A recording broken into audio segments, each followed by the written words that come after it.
Terzi, cut to the chase and begin LARPing immediately.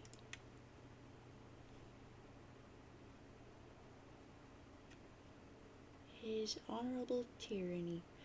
It's pretty hard to live action roleplay when there is no one who is alive nearby. But all your scalemates are alive to you. At least you pretend to believe that to annoy people. You prepare a new campaign for one of your favorite scenarios, court block drama. His honorable tyranny presides. On trial as an especially detestable fellow, Senator Lemonsnout. You have sparred with this scumbag before. Tonight he faces justice. You will play the role of the prosecuting attorney. On Alternia, there is no such thing as a defense attorney or a defense. In a court block, the word defense itself is offensive. Terzi, interrogate.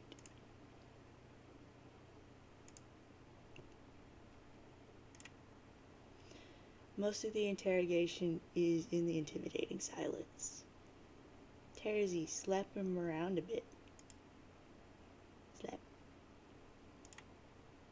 Slap. You don't want to slap too hard.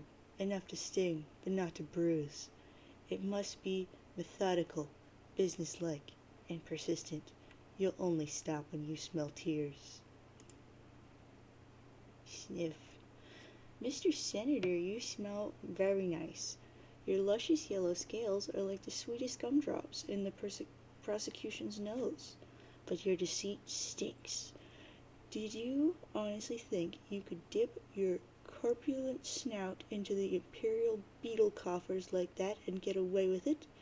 Did you think your revolting abuse of the public trust would go unnoticed? Think again, good senator. While the prosecution may be blind, rest assured the League of Legislators sees all. Terzi, call a witness. Oh, well played, Lemonsnout. Well played.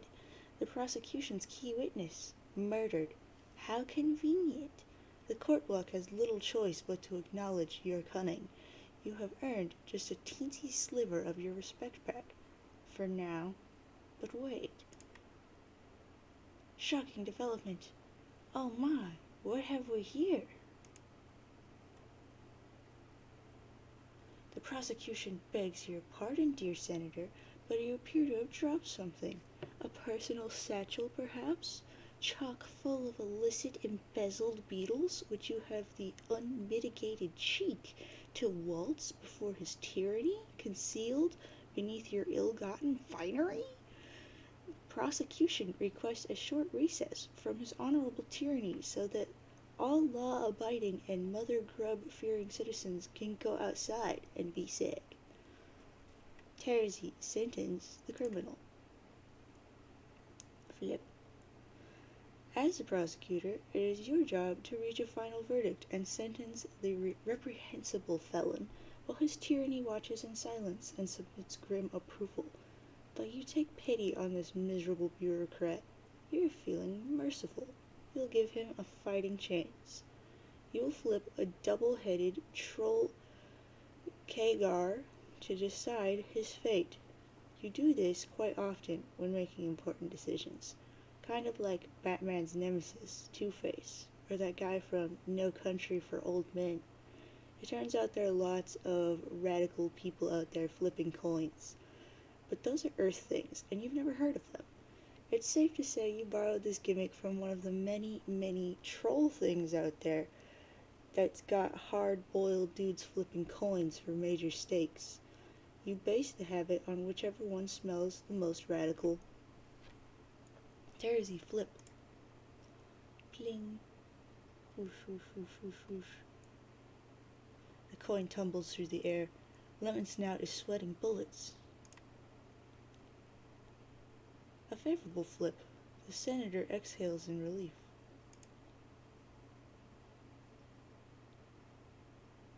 But what are you so happy about, Mr. Lemonsnout? He looks a bit confused. He quivers his lowly proboscis at the coin. See? The coin has exonerated him. Coin? What coin? Surely you jest, Mr. Senator. The prosecution sees no coin. She's blind, remember? Yuck.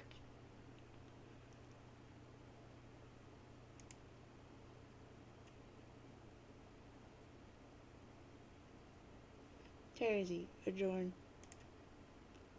Slurp. Another triumph for justice. The court block is adjourned. You offer final salutations to his tyranny in the customary manner. Okay, that's not customary at all. You're just kind of weird. It's just that your red chalk is the most delicious chalk. You cannot get enough of it. Anyone who says there is a more delicious chalk out there simply reeks of deceit. You sure had to go to a lot of trouble to do that. Terzi, go get cane. You take your walking cane, which you use as a weapon, kind of like Earth Daredevil, who you've never heard of. You will use it to wallop enemies when you enter the medium. Wallop. Like this. Terzi, begin recruiting red team members. Your nose begins scouring your chump roll through the saliva smears on your monitor for potential teammates so you can start playing. No, not her. Nope, not her either. Definitely not that guy. Okay, how about this girl? You like to roleplay with her sometimes via chat. You pretend you are a member of the mysterious and noble Dragonid race while she does her own goofy thing. You don't have it in your heart to tell her that your chat RPing is meant facetiously. It's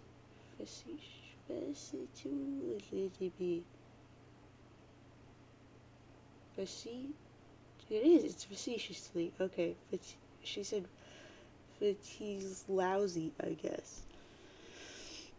Terzi, troll AC. Who is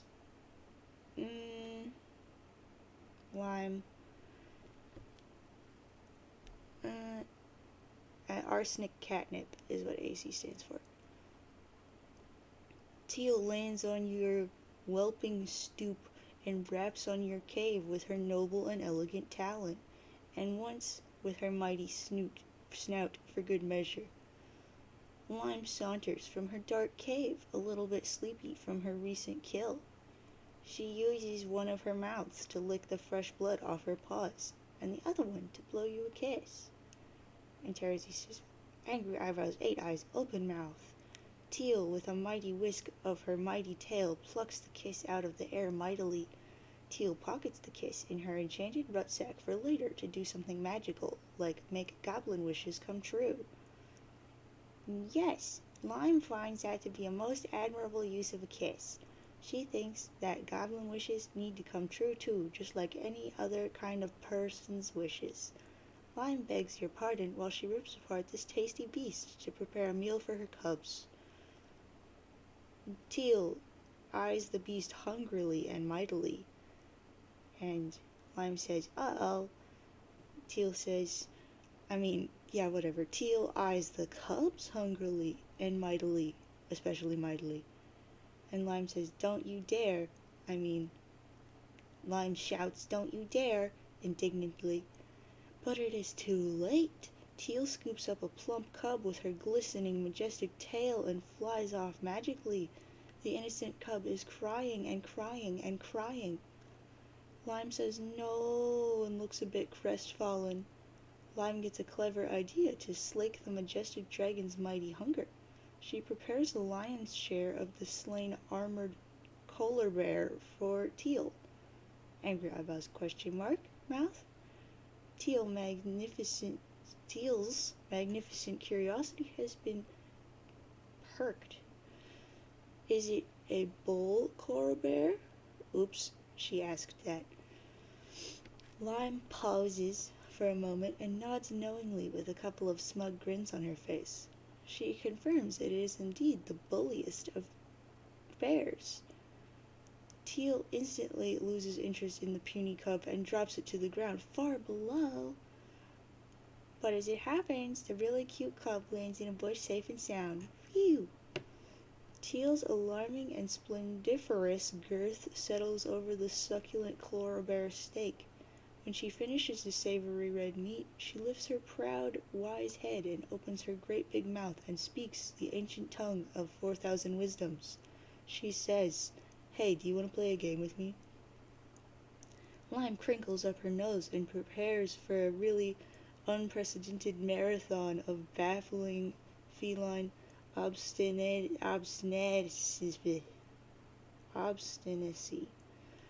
Her dragonid suitor will make neither rhyme nor reason of her perplexing behavior for even an instant.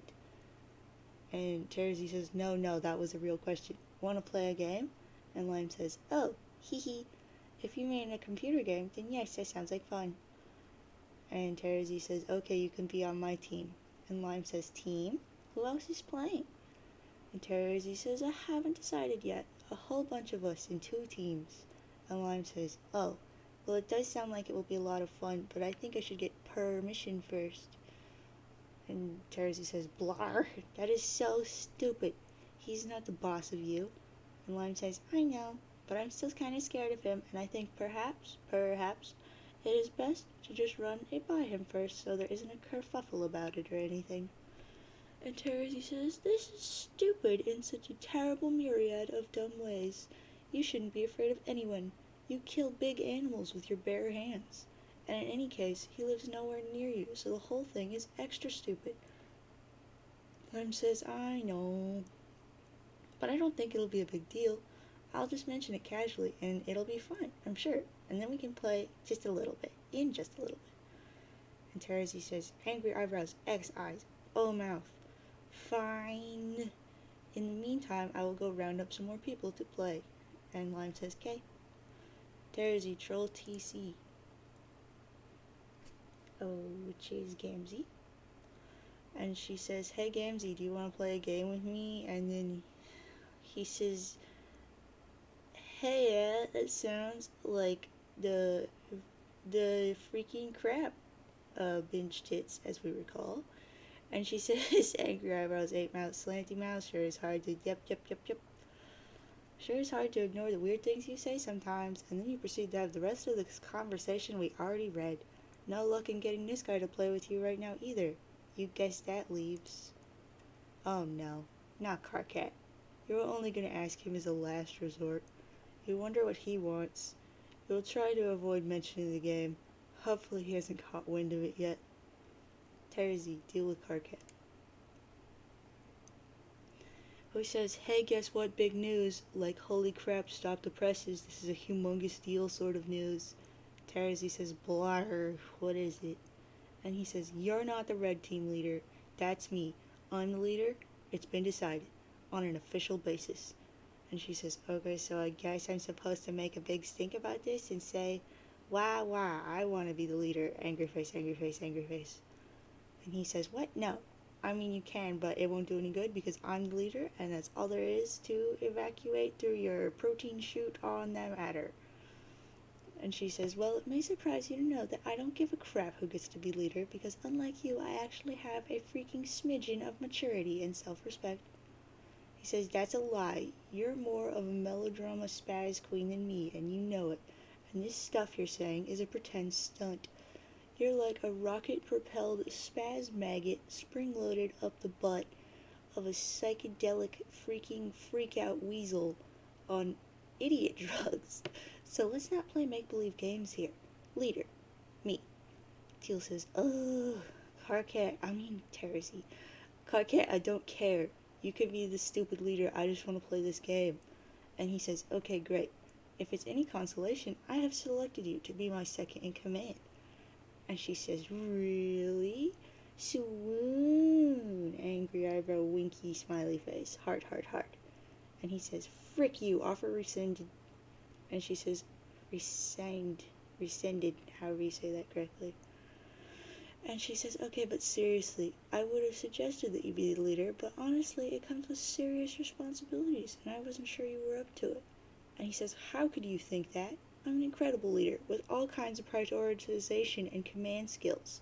I'm gonna rock the dingus off this weather vane. No, I guess it could be the cock off the weather vane. And the blue team will wish they never slithered out of the mother grub's heinous undulating butthole. So just give me the full briefing. What do you know? And she says, okay, the thing you need to know is the leader starts out by running the client application, while I, the lowly second officer, connects to you with the server, while I remain generally in awe of your manly grandeur. And I sit at my computer doing menial chores in support of your heroic escapades, which honestly I don't think you're ready for, but whatever. He says, see, this is what I'm talking about. This is what I was made for.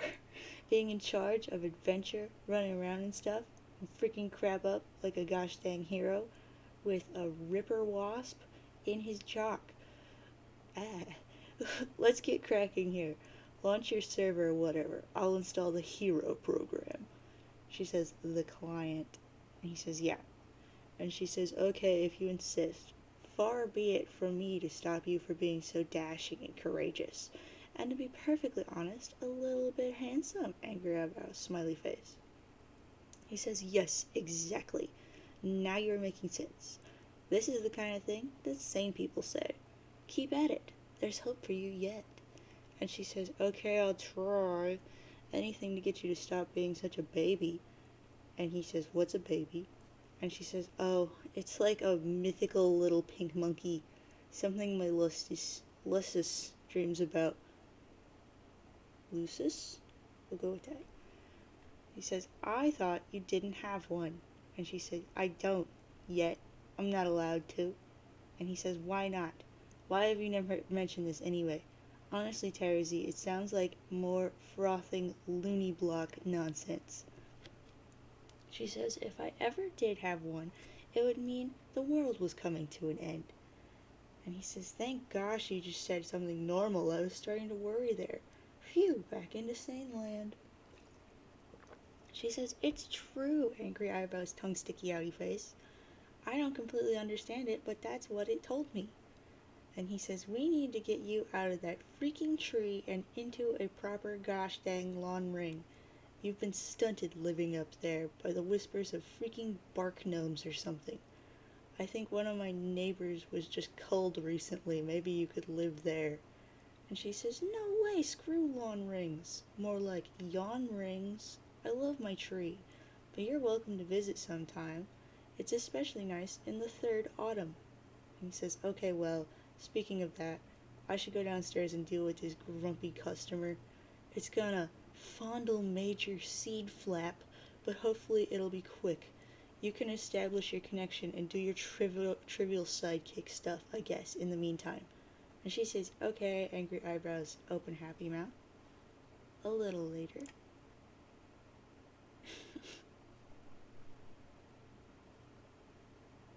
Beautiful. After the Night of Blood's heroic arrival to the land of pulse and haze, you quickly crafted a new weapon, Holmes smell you later, plus some other cool stuff. Carcat deal with Terezi. He says, you can see me, right? Tell me what's wrong with this picture. And she says, no, I can't see you, dumb butt. He says, oh yeah. Anyway, press your nose against your slobbery screen and tell me what's wrong with this picture. And she says, smells pretty terrible.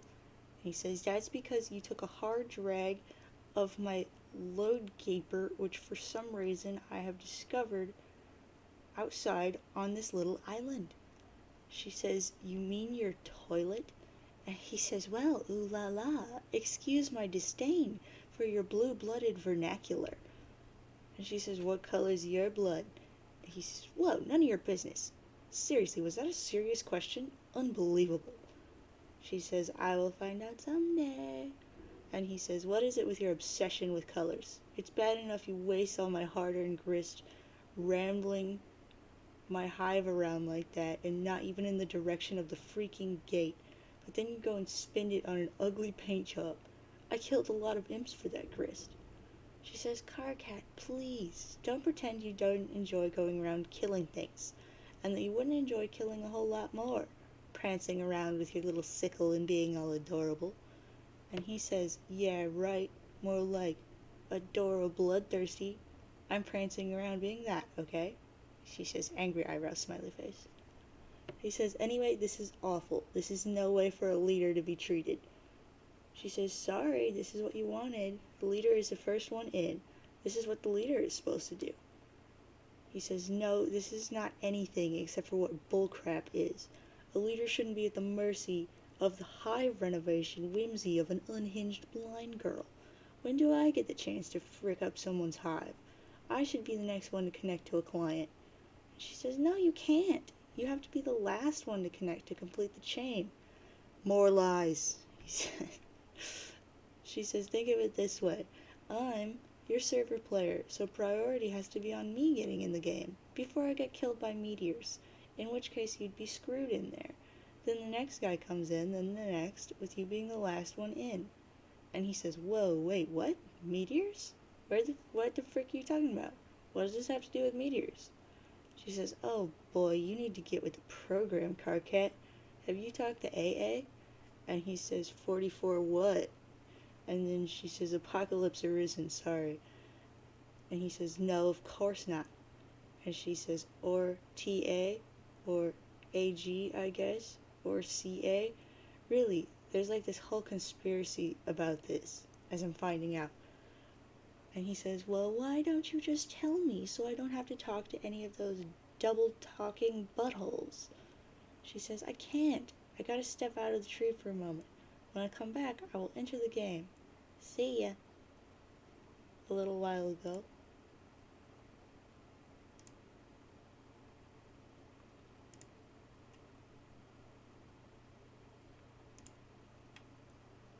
Desecrate. You're not sure why you did that, really. There'll probably turn out to be a reason. There's a reason for everything. Understanding this lets you be reckless, whoever you are. A little later. Somewhere else entirely. Rubbish from the land dwellers makes you sick, whoever you are. And later still. We return to the land of pulse and haze so that we can rewind a bit, before all that paint got slopped on your hive, and before that mysterious hole was made. Man, how'd that hole get there? It was when Carcat ran Yellow's cursed ath program and his computer blew up. That's what happens. We'll see this happen later. It will be startling and unexpected. Carcat, deal with crabby customer. You go downstairs and confront your custodian, which is another term for a frightening beast known as a Lustus naturae. My bad. Your Lustus has looked after you since you were very young in lieu of any biological parents whom you have never known. No young troll ever knows his or her blood parents, nor could such a lineage ever be accurately traced. Adult trolls supply their genetic material to the phylal pails, carried by imperial drones, and offered to the monstrous mother grub deep underground in the brooding caverns. She then combines all the genetic material into one diabolical, incestuous slurry and lays hundreds of thousands of eggs at once.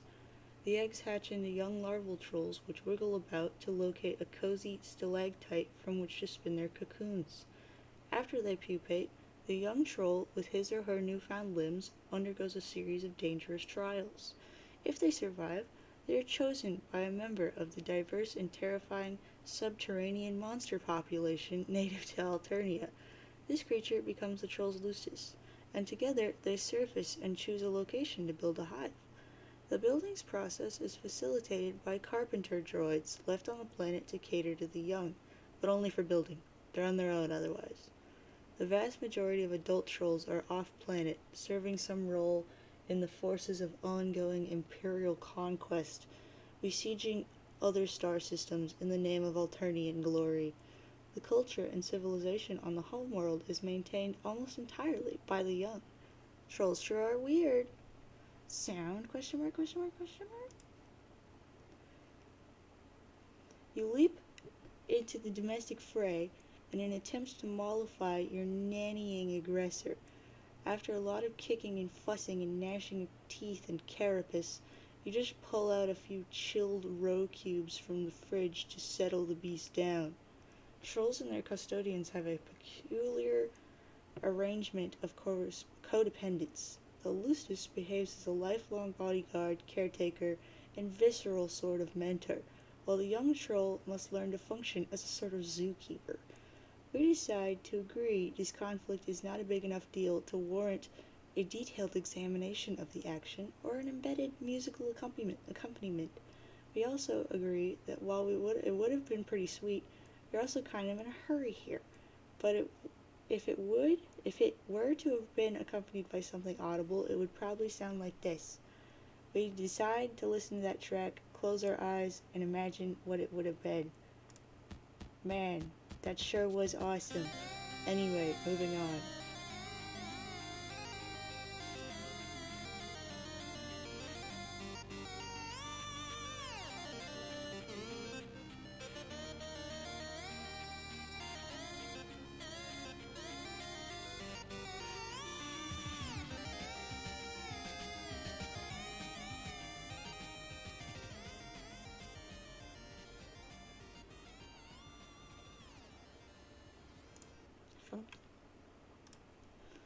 In fact, we're in such a hurry, you could almost say we need to get moving on the double.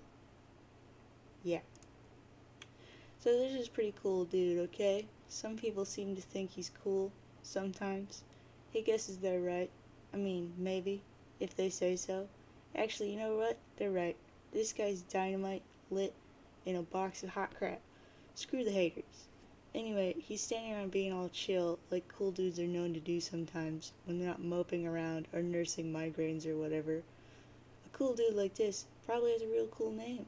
Or at least a name that doesn't completely freaking suck.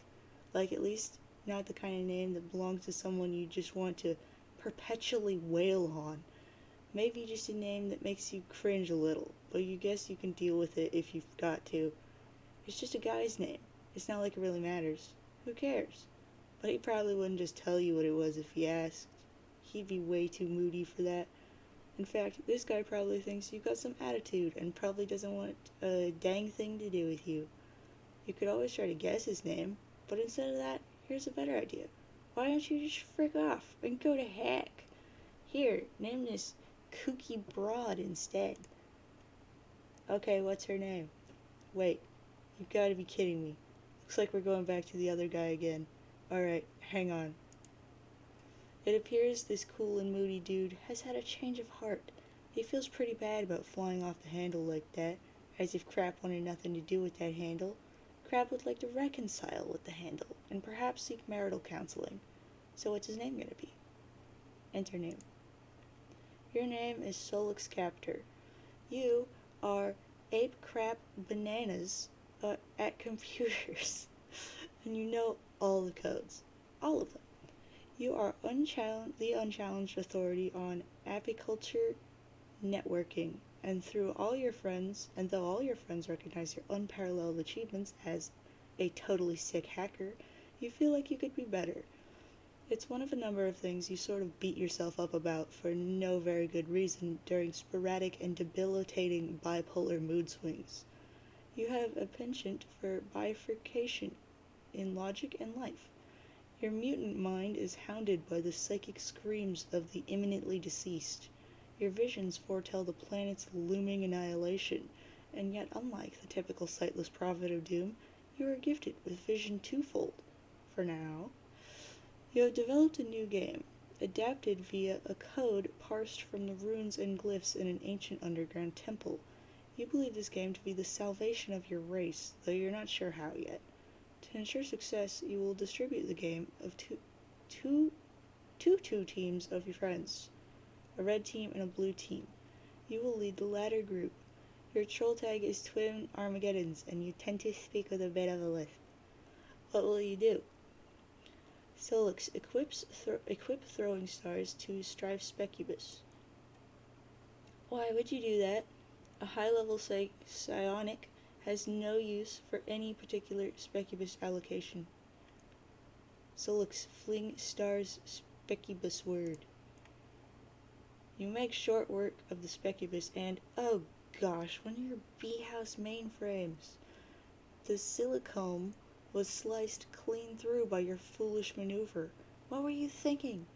The workers pair up and dance angry messages to you in binary code. Solix tastes honey. No! You do not under any circumstances eat the mined honey. The consequences are highly unpleasant. You cultivate all this honey for your Lucius.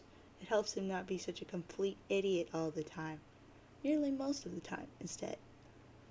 Solix, calm those bees down. Snap. Snap. Nap time. Solix, get to work at computer. You're always up to your nook in the newest and hottest games. It's hard to walk around the place without squishing them. Whenever that happens, you are screwed, and you have to grow a new one from scratch. Or just pirate it, I guess. But tonight is no night for games. Well, okay, it is. But just one game in particular. And this game is no joking matter. It is delirious bug nasty. Solix, recruit team leader. He says to Terzi, he says, Terzi, do you want to be the leader of one of the teams? And she says, you mean for your game to save the world? And he says, yeah. And she says, okay, I picked the red team, angry eyebrows, 8 eyes, big happy open mouth. And he says, okay, I didn't say anything about a red team, or even that there were 2 teams, but fine. And she says, obviously we're going to set up red and blue teams, come on. And he says, you don't know what I'm going to do. Stop being as though you can read my mind. It's not a power you have. Your strengths are being blind and tricking people into stuff. And I guess being generally savvy and pretty decent at other stuff, but that's why I'm picking you, and not some other freaking schlub from Idiotville. She says, Solix, please. You are Mr. Appleberry Blast, and everyone knows those are your favorite flavors. Even though you type in yucky mustard, which is weird.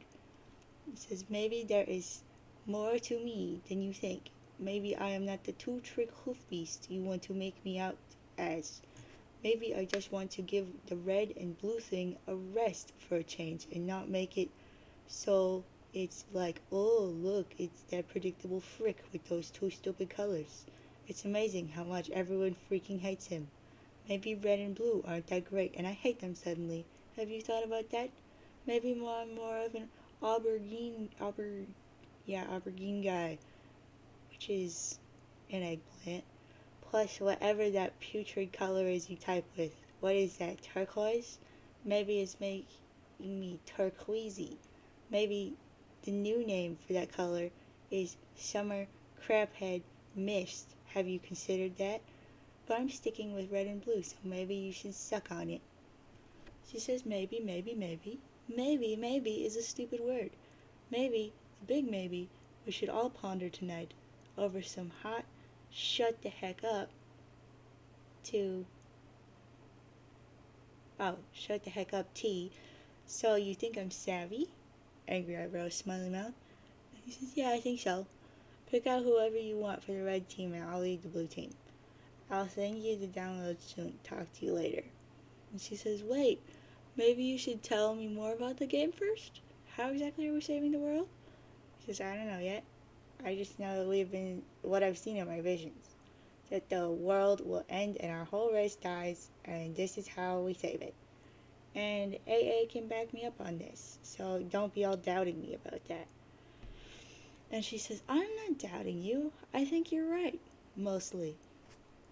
He says, mostly, what does that mean? She says, well, when you talk about how you're going to die, too. He says, I am going to die. I mean, we all are, but especially me. I'm going to get my butt served to me twofold. Double the service. Like taking 2 dudes on double Butler Island. Getting worked over by a Siamese twin masseuse. But before I die, I'm going to go blind like you. It has to happen like that. I'm not sure why, but I think it's like fulfilling some requirement for a true prophet of doom in order for the visions to be right that has to happen, and the universe will make sure it will. It's kind of like how a prophet will earn his stripes by being blind, like how an angel has to earn his wings. She says, "What's an angel?" He says, "Some terrible mythical demon with these awful feathery wings." She says, "Yikes." He says, "Paradox Space uses them to usher in the end." She says, "How does it know what angel to use? Dot dot dot space dot dot dot dot dot dot." And he says, "Huh?" And she says, "Angry eyebrows question mouth." Oh, she said angle. No, she didn't. She said angel. He says, "So yeah, we will all die, but most especially me. End of story."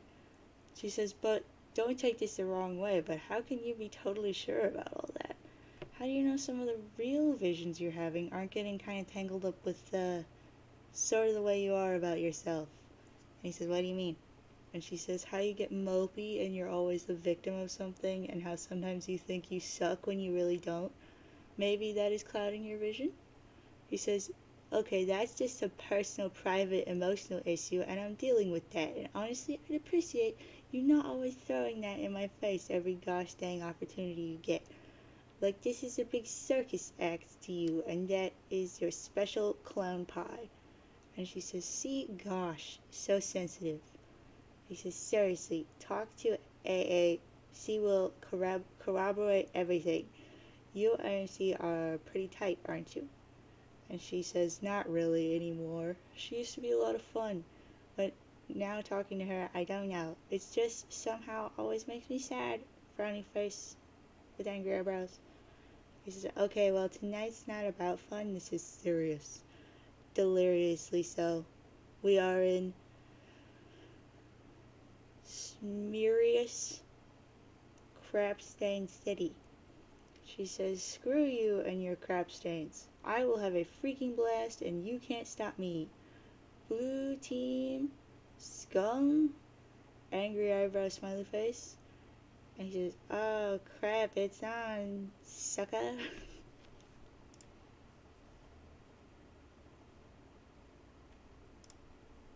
Duke. That was completely meaningless. What was the point? Whoever you are. Solix, deal with Apocalypse Arisen.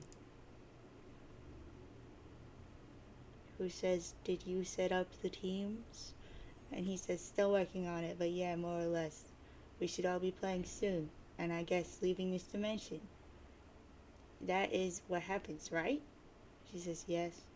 He says, "So I guess you should be pretty happy when we finally get out of here." She says, "I don't know about that."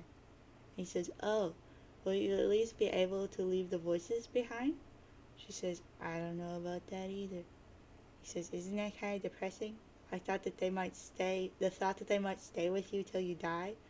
And she says, "Not really. I'm okay with it. I'm okay with a lot of things. Even our inevitable failure, though it will briefly masquerade as victory." And he says, "Wow, frick. That was so much more depressing than the thing I just said. Terzi was right. You are such a drag to talk to these days." And she says, "She was right about a lot of things." And he says, "Wow, that was a mysterious thing to say. I am so intrigued. Do me a favor and spare me your spooky conundrums tonight. You are kind of pissing me off."